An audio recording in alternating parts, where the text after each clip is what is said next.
যে মানুষটাকে ছাড়া আমি থাকতে পারতাম না, আজ বছরের পর বছর তাকে ছাড়া থাকতে হয়। আমরা একজন আরেকজনকে অনেক ভালোবাসতাম, আমাদের বোঝাপড়াটাও অনেক ভালো ছিল। আমরা একটা দিন কথা না বলে থাকতে পারতাম না।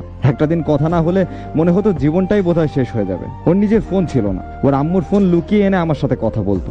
ভালোবাসার এইসব মুহূর্তই হয়তো সব থেকে সুন্দর, এইসবই ভালোবাসা। আর এত কিছুর পরে যখন কথা হতো, মনে হতো দুনিয়ার সব সুখ বুঝিয়ে এখানে।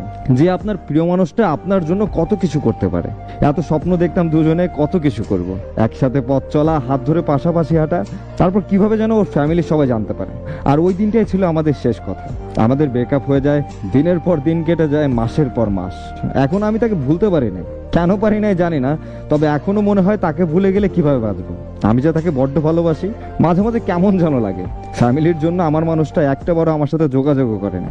2টা বছর আমি কিভাবে পার করতেছি আমি নিজে জানি। প্রত্যেকটা রাত কতটা কষ্ট নিয়ে আমাকে বাঁচতে হয়, এটা আমি ছাড়া আর কেউ জানে না। হয়তো সে ভালো আছে, কিন্তু আমি নিজেকে না বুঝাইতে পারি না। কিছুদিন আগে রাস্তা পার হচ্ছিলাম, হঠাৎ করে তাকে দেখতে পেলাম। বুকের ভেতরটা কেমন যেন করে উঠলো।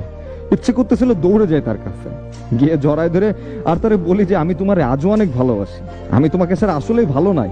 কিন্তু আমি না আসলে কিছুই বলতে পারি নাই, কারণ তার সাথে তার হাজব্যান্ড ছিল। আমার চোখ দিয়ে শুধু পানি পড়তেছিল, চোখটা মুছে আমি চলে আসলাম।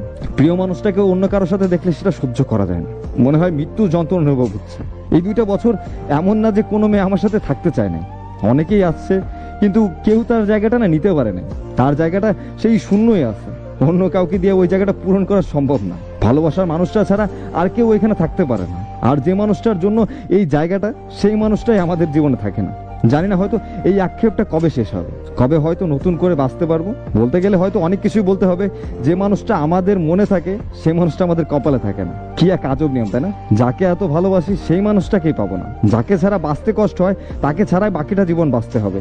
জীবন এমনই, আপনি যে জিনিসটা সব থেকে বেশি চাইবেন, আপনি সেই জিনিসটাই আগে হারাবেন। মানুষের জীবনে হাজারো আফসোস থাকে, হাজারো কষ্টের মুহূর্ত থাকে, তবে মানুষ এসব সহ্য করে বেঁচে থাকতে পারে। কিন্তু ভালোবাসার কষ্ট মানুষ কেন জানি সহ্য করতে পারে না। এমন না যে সে সারা জীবন একা থাকতে পারবে। একটা কথা আছে না, সময় সব ঘা পূরণ করে দেয়, এটাও দিবে, হয়তো সময় লাগবে। একটা সময় আপনিও খুব কম মনে করবেন, বলবো না যে ভুলে যাবেন, মনে থাকবে, তবে কষ্ট কম পাবেন। এখন মনে পড়লে হয়তো চোখ থেকে পানি পড়ে, তখন হয়তো পড়বে না, কিন্তু আপনার ভিতরে একটা আক্ষেপ আজীবনই থাকবে। আপনি কেন তাকে পেলেন না, আপনি তার থেকে হাজার ভালো পেলে মনে হবে সে থাকলে হয়তো আরো বেশি ভালো থাকতেন। কিন্তু আসলে এটা নাও হতে পারত, আপনি খারাপও থাকতে পারতেন। আমাদের জন্য কোনটা ভালো কোনটা খারাপ এটা আমাদের সৃষ্টিকর্তাই ভালো জানেন। আপনি যাই করেন না কেন, আপনার কপালে যা আছে আপনি সেটাই পাবেন। তবে চেষ্টা করলে হয়তো অনেক কিছুই পাওয়া যায়, কারণ ওই যে দোয়ার ভেতরে এমন একটা শক্তি আছে যা ভাগ্য পরিবর্তন করতে পারে। তবে দোয়াটাও তো দুইজনের একসাথেই করতে হবে, তাই না? একজন চাইলেন আরেকজন চাইলেন না, তাইলে কিভাবে হবে? আরেকটা কথা বলে যাই, সেটা হচ্ছে ভালোবেসে খুব কম মানুষ ভালো আছে, তাই একটু সাবধান। ভালো থাকবেন সবাই, আল্লাহ হাফেজ।